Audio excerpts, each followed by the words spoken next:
Nama saya adalah Sazali Mijuari. Saya bertugas di Fakulti Perhutanan dan Alam Sekitar Universiti Putra Malaysia dan akan bertugas juga ke International College of Advanced Technology Sarawak sebagai profesor di Faculty of Tourism and Hospitality. Saya berhasrat untuk masuk ke dalam bidang pelancongan lah, lebih kepada banyak in terms of service and hospitality. Okey, Alhamdulillah, sebab saya dapat markah yang sangat baik hari ini.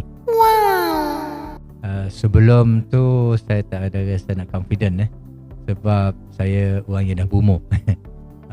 Nak hafal semua benda-benda tu bukan mudah Sebab saya rasa nak cari ilmu tu dia tak ada penghujung sampai akhir hayat kita.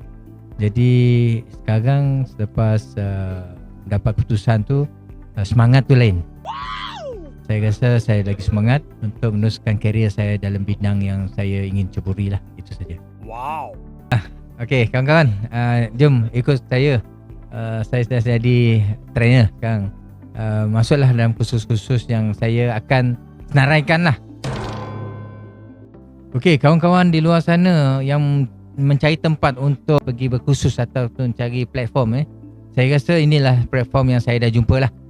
Saya dah lama dah melihat dan saya rasa bila saya masuk platform ni dekat Instep ni, Instep will give you a lot of opportunity and then it's very open Jadi datanglah untuk berkursus di sini dan untuk masuk untuk TNT lah, Train of the Trainer lah.